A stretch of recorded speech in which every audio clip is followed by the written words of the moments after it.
Hi there, and I'm Marty Parker from Waterstone Human Capital, and welcome to the Building High Performance Cultures show, where we speak to leaders across Canada and the United States who have had an incredible impact on their organization's culture in general, and maybe who we just think is interesting. And in this case today, it's maybe all three. And I know your organization is not as big, Steve, as some others, but it's certainly growing. So let me first do a little introduction very quickly of our guest today, Steve Patterson. And first of all, hi, Steve, how you doing? Hi, Marty. Thanks for having me on here. It's a reversal of roles for us. So this is fun for me. You know, I've been dying to be the host and you the guest. And we'll come to that in a second, but you know, no better time than the present. Steve has been for the last 4 years Canada's most admired MC at our most admired gala that takes place end of February, early March every year. And so we have had the pleasure of having him kind of corral what tends to be 40 most admired winners, 10 across four categories, and our most admired CEOs, and get this entire show done in under 3 hours, which he's done each and every year in 4 years. He's kept this very discerning group entertained, and we have a whole heck of a lot of fun. And typically when we have folks who've been at Canada's most admired organizations, I should say, for 4 years, they're recognized as a most admired Hall of Fame winner. So I guess you're, by that definition, Steve, our most admired Hall of Fame MC. Well, it's a pleasure. I have limited athletic ability, so this is probably the only Hall of Fame I'm going to get in. I'll take it for sure. Well, maybe not. Let me tell the audience who may not know Steve a little bit about Steve Patterson, and I'm going to leave a few things out, but this is just really what Wikipedia and my own memory can put together combined, and that's kind of those are two of the least reliable sources that you can That's find. right. They're both always changing. Yes. So true. So Steve kind of came on the comedy circle in 1996, although I know you had some experience before that. And in fact, what I read is that it all started when you were 18 on a dare from your roommates while you were, I believe, dorm mates, I should say, at Western. So Steve did a business degree at the University of Western Ontario, now Western University, and also earned a postgraduate diploma in copywriting. We'll come to that in a second. He was performing comedy right from, I think, coming out of the womb, perhaps, but certainly not long after. But he was earning his living early on as an advertising copywriter in the mid 1990s. And things kind of go up and down and sideways sometimes in life. We're experiencing much of that today. You were, let's say, removed from your job as a copywriter, I understand, in 1996. And at that time started performing comedy full time. And so the funny business became your business, if you will. But in 1999, I understand that you were performing at the Just for Laughs Festival in Montreal for the first time. And that became kind of a big launching point for you. Right up until 2006, where you were the host of the Just for Laughs tour, I understand, which was throughout Ontario and the country. And then in 2007, you became the host of CBC Radio 1's The Debaters. Many of us have enjoyed that for a number of years. And you were also received some notoriety in 2007 at being the first comic to say no to The Last Comic Standing, where you qualified for the finals, which is super cool as well. And in 2010, and I just think this is a great story, maybe we can talk about this, you performed at the Just for Laughs Comedy Festival in Montreal at a gala, apparently hosted by the one and only Steve Martin, one wild and crazy guy. And it's been said that Martin said after your performance that if he knew you were going to be that good, he would have canceled you. That's right. That is verbatim what he said. That's awesome. So with growing success of the Debaters at Radio 1, I mean, obviously that began airing on CBC television in 2011. And you were also recognized or nominated in a recognition for a Gemini Award. I mean, how many Canadians can say that for your Just for Laughs performance at the Steve Martin Gala, hosted gala as well. And you've been named the best male stand-up at the Canadian Comedy Awards, and no surprise to me. You've also published the Book of Letters, and just as recently as this week have launched your newest project, aptly named the Steve Patterson. Let's see if I can pronounce this right. The Steve Patterson Project. Excellent. It's the third T that's silent. So that was excellent. I've been working on that all day, actually, because silence for me is difficult. So this is picked up on that. yeah. So this is a YouTube show. It's something different. I just had the pleasure of watching the first episode, and it got me into great spirits. So I encourage everyone to check out the Steve Patterson Project. Thank you. So on that note, Hall of Fame MC for Canada's Most Admired. Give us a little bit more, fill in some of the blanks on that origin story and the move from serious University of Western Ontario business student to copywriter to full-time comedian. Well, first of all, Marty, thank you very much. I don't know how much I can fill in. You just basically covered my life for the last 13 years up till this afternoon. So that was a very, very thorough. I'll tell you how that went later. Okay. Yeah. That was very thorough. I didn't really know what I wanted to do. Even when I was at business school at Western, they sort of expected to be grooming us for different jobs in business, but the advertising was certainly one of the industries that came looking, but they wanted account executives. They wanted, people to work on accounts. You still have to be outgoing, but they really wanted people business to business, running numbers, things like that. But I saw a presentation by an ad agency that came into the school, and I immediately, once they ran the reel, thought I could probably write ads.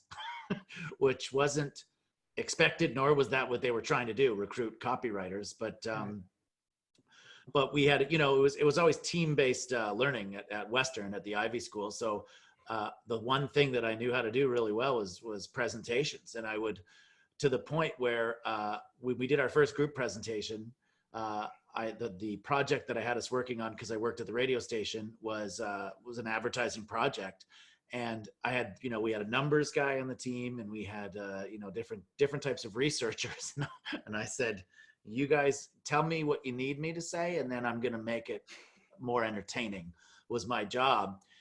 To the point that the night before our presentation, I actually went to a Star Trek convention. I don't want to go down that road, Marty, but okay. Took a friend to That'll be another show. Yeah, that could be a whole other show. Make a video of that. Took a friend to a Star Trek convention, came back to do the presentation that the rest of the team had been working on the entire night, did the presentation, and the feedback that we got from the judges, we won the contest. The feedback that we got was, well, we're not really sure that these numbers hold up or that this research is accurate, but boy, that first presenter was good. We got to give. So it was a real disincentive for me to do all the dirty groundwork.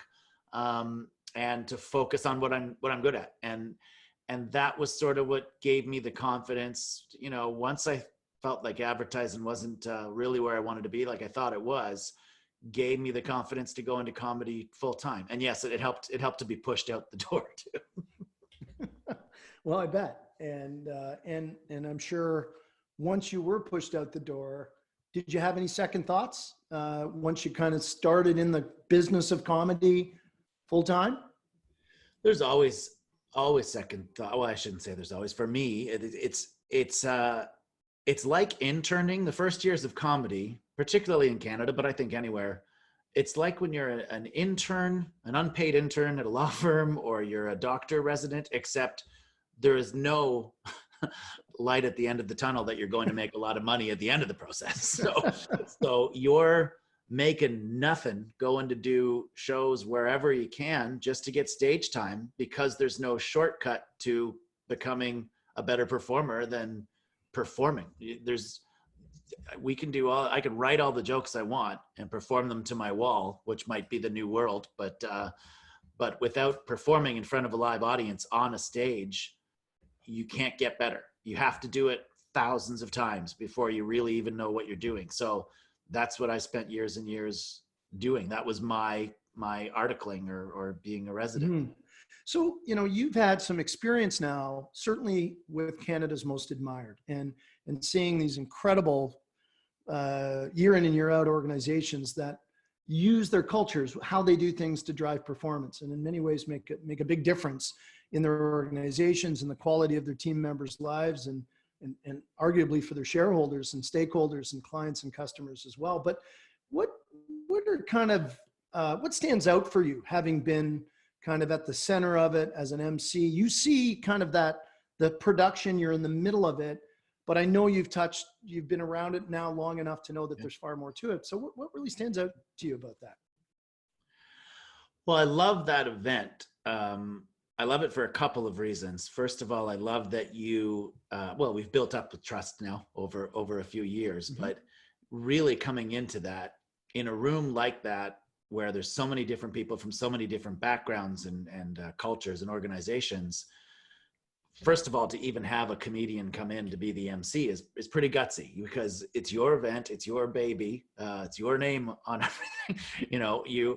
If something goes wrong, it really comes back to you, not to me personally. And so I appreciated you putting that trust. But then on top of that, the other layers of trust were just, we talked about what kind of things we might want to do. You and I did something together on stage from the get-go, which isn't normal in those circumstances. And I just loved the trust that you and Waterstone put in to me to be able to go do an event like that, and just to see how it was going to go. We didn't really know, frankly. But what I also love about it is all the different kinds of companies and groups that are there, that are together. But it's not just a corporate event for giant companies and bank organizations and financial institutions. It is across the board. It is nonprofit. It is public groups, private groups. So it's a lot of people in the room that normally wouldn't be in the same room. And that's why I got into comedy, frankly, is to entertain groups that normally wouldn't sit down together. And so that's why I love that event the most. And I'm blown away every year by the speeches of the people that win, the organizations that win, and the leaders that win.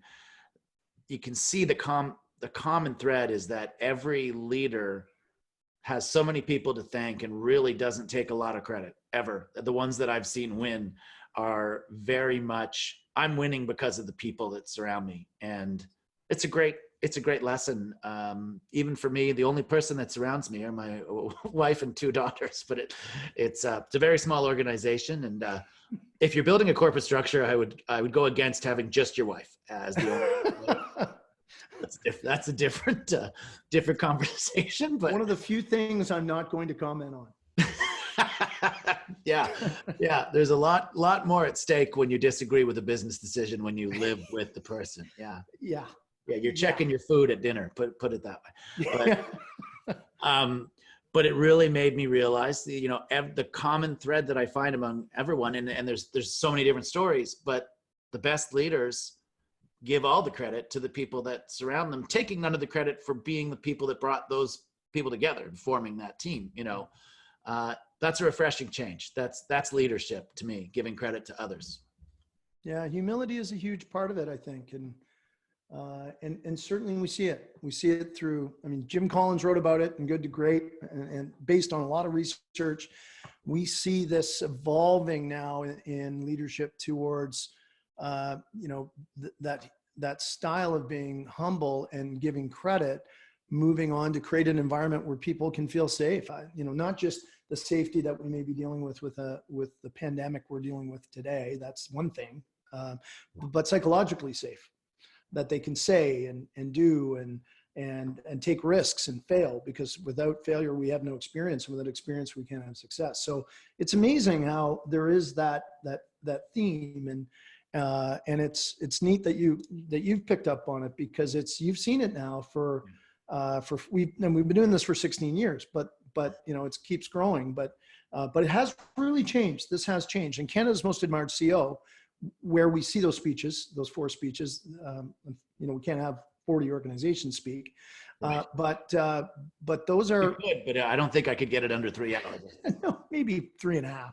But that's right. It certainly is a theme. What are some of not to put you on the spot, but what are some of the things what are some of the trends that you're seeing? You talked about humility in the CEOs, but what are some of the trends you've seen in kind of the event culture around the event since in the past 4 years you've been doing the event, beyond just the humility of those most admired CEOs?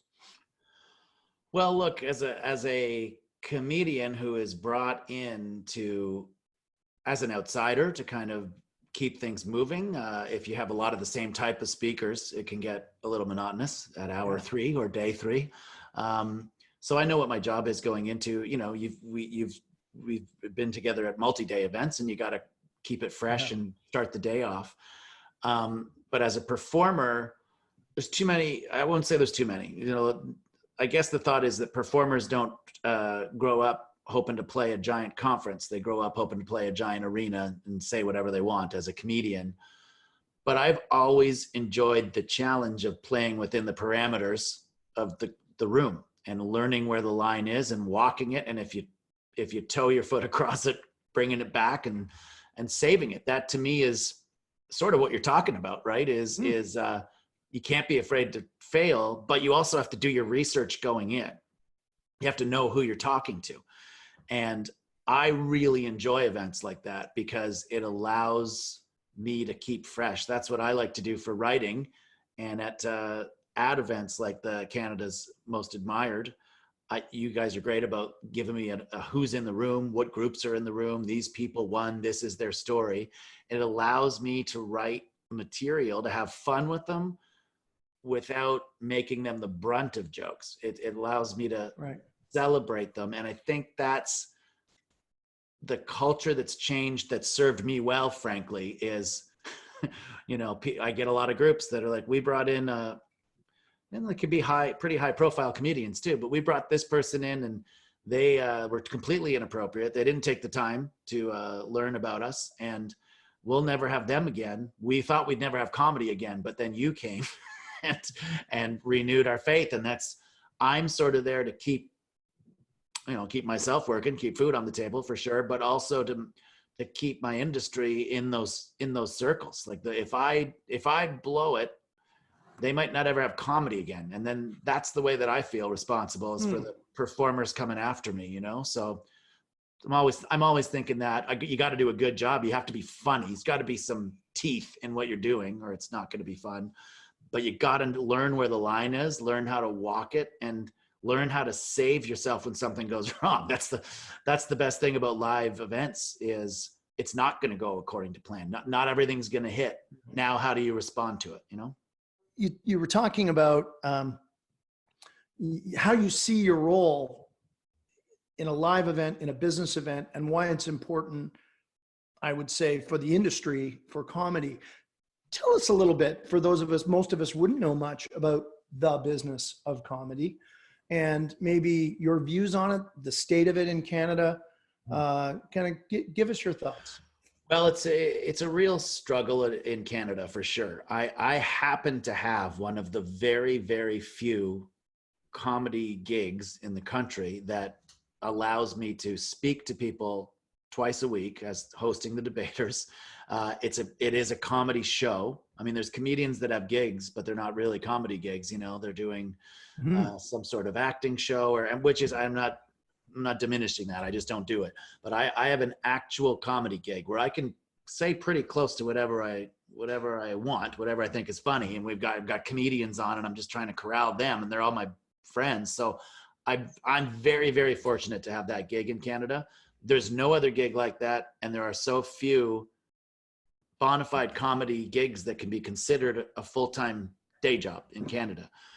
In the United States, there's more opportunity. There's 10 times more opportunity. They always hear that rule of 10 times the population, 10 times this. In comedy, I'd say it scales down further. I think you have about 1/100th of the opportunity. You know, when if you see a comedian on a show, a sitcom, let's say, there's a couple sitcoms on CBC now. There's the Letterkenny guys that have a couple of comedians, and they're doing great. And again, very rare gigs. Those comedians are making pretty good money, but would be making literally 100 times, not double, but like, say they're making 2,000 an episode, they'd be making 20,000 an episode in the States, for example. Maybe that was 10. I'm not a numbers guy, Marty. It's okay. Now the presentation's fantastic though. So the state of the industry has always been precarious anywhere, but especially in Canada. We have a weird paradox that we have some of the funniest people in the world, some of the funniest performers, and we don't give them the opportunities on home soil that other countries do. And so we have, you hear of the brain drain all the time, but we also have the laugh drain. We have great performers that feel they have to go to other places because they don't have the opportunities here. And as I said, I'm very fortunate to have one of the few comedy day job gigs. Maybe you can tell us a little bit about, motivation and positive outlook and a little bit about humor in tough times. How do you find it? I mean, it's not as simple as, well, I'm a comedian, I'm a funny guy. How do you find that? And what would your guidance be to leaders out there during these times in terms of what's appropriate? How do you find it? How do we use it? That's a really interesting question, my friend. Thank you for asking it, because I honestly believe that there's what I learned from advertising. I can tell you this is there's from writing ads, there's advertising funny and there's funny. Sure. And advertising funny, if you see a funny ad, it's great, and they've done a great job of selling it, because it's got to go through levels of approval. When you see terrible ads, you just wonder, how did that get through even one person, let alone many? And that's frustrating. But there's a reason that professional comedians and comedy writers are professionals, because they've spent their whole lives working on it. Right. And they can push an envelope for you that maybe you didn't think you could. There's a reason that people bring in professionals to do comedy. And if you truly want to have your business, connect with people, have a professional comedian come in and work with you. If you want to do comedy, they might push too far, and you can say, no, we're not comfortable with that, but you won't even know what too far is if you don't bring a comedian in who's spent their life trying to be funny and being funny, frankly, proven funny. So I would love to see a lot more organizations work with comedians on that, finding the right tone. And no one knows. That's the sound I make when I've got a really good idea, by the way. I don't know how you do that. It sounds like a hard drive booting up. I'm just getting into this now, but fantastic. I've got an idea. It sounded amazingly like an iMac. I mean, it's incredible. No, that's my brain. Yeah. That's just my brain. Okay. I think that just like anything else is you need a professional. You bring consultants in because that's what they do. You bring a plumber in to fix your sink because you're probably not a plumber. Don't think that you can suddenly find a sense of humor at a professional level if you don't have it. There's lots of funny people in the world, but it's the difference between doing a video that's internal for your team that they laugh at because they have to, or a video that's actually funny because someone that spends their life writing comedy has worked on it. So I hope that businesses will see that opportunity. And again, I like to combine comedy with business more than a lot of comedians. But everyone's funny in their own way, and there's lots of different kinds of businesses. It's not just all button down, white collar. That's right.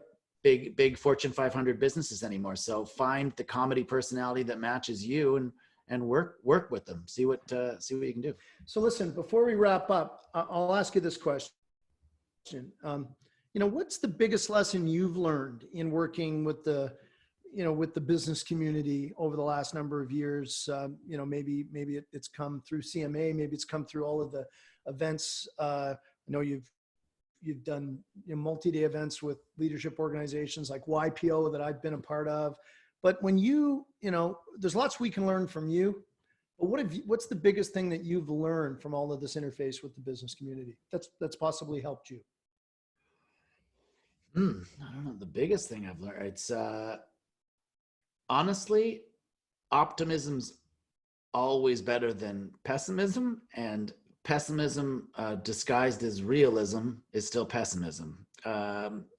It sounds like I've thought that through, but I'm really just saying it off the top of my head. I did a show, I'm going to say 2 years ago, for an Alberta real estate organization, and Alberta was all, I feel terrible really for Alberta. They were already on the ropes, and this is just the worst, even worse for everyone there.